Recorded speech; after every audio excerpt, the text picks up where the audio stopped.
So we've covered movement, we've covered singing, call and response on that level, and we've covered spiritual texts. Like those are the pieces that take it out of just asana. Go ahead. And breath.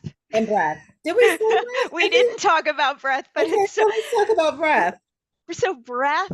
So the word like inspire is to breathe, right? And there are, in many traditions, the actual language of breath is aligned with spirituality. I know in the Hebrew language that's true. And it's said that God breathes life into us. And it's said that our life begins when we take our first breath. So this connectedness of breath and spirit is common across a lot of traditions. Same thing in Islam. I want well, Charlene, I was putting this on you, but I don't need to, only because we were just talking about Ramadan.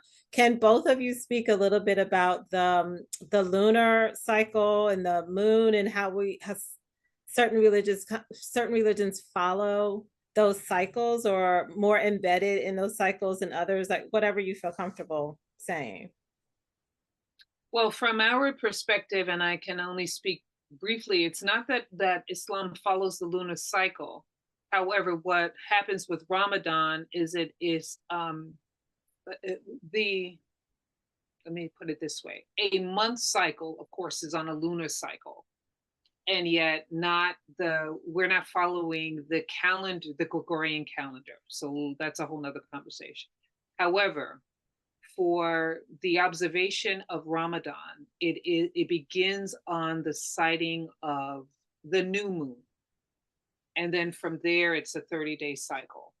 Okay, so yes, so we're following the 30-day cycle of the moon to track a period of time, and yet we're not following the Gregorian calendar.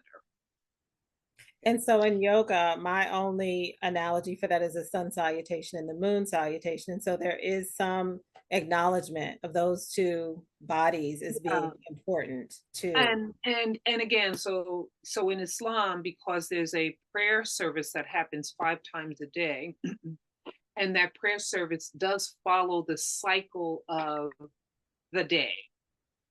Not so much, so a sun cycle pretty much of the day, where it is prior to sunrise, you have the early morning Fajr prayer, and then you have the sunrise prayer, and then you have the midday prayer, and then you have the late afternoon prayer. So it's following the cycle of the sunset prayer, early evening prayer, so that you have the observation of devotion to allow God through the cycle of the sun throughout the day. So Judaism follows the lunar calendar. Every holiday is on the lunar cycle. And in order to sort of sync up with the Western world, every few years there's an entire leap month to try to catch up in the way that we have like a leap year. But it's why all of our holidays keep moving all over on the calendar, is because they're not following the same calendar. It's on a lunar calendar. And there is a holiday that is on every moon cycle related to the sun. Every Jewish holiday starts at sunset and ends at sunset. So if it's an 8-day holiday, it starts at sunset on the first day and it ends at sunset on the last day. And then we have a weekly cycle. Shabbat is every week. And so the rhythms of the sun and the moon are absolutely central. I mean, if you think back to when these religions originated, that's how you marked time, was the movement of the celestial bodies. And I think all of us have some understanding of our connectedness to, I mean, literally we have cells in our body that are aligned with their clocks, right? They're aligned with the circadian rhythms of the changes of the sun and the moon. And I think that in these traditions, there's a deep understanding, whether it's an intuitive sense or a felt sense, that there is meaning to these the changes of the seasons, the how we mark time.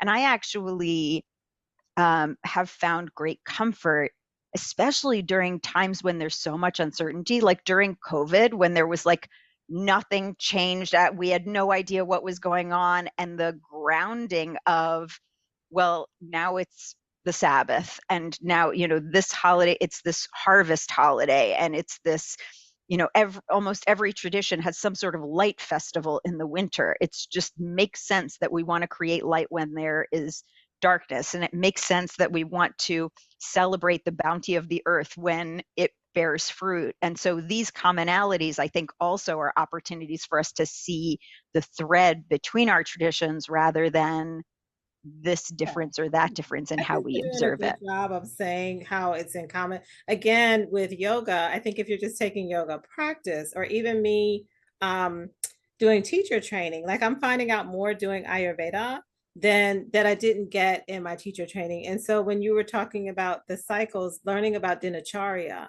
in Ayurveda and how that follows the cycle of the day and the cycle of the seasons, like there is that component to yoga and Ayurveda together that you wouldn't get maybe just taking a class. And so there's a lot of similarities that we understand maybe from deeper study, that we can see those similarities that wouldn't be obvious if, like I said, you're taking a class at the Y or you're taking something on TV. You're just not going to get this information. So I'm grateful. Yeah, but that's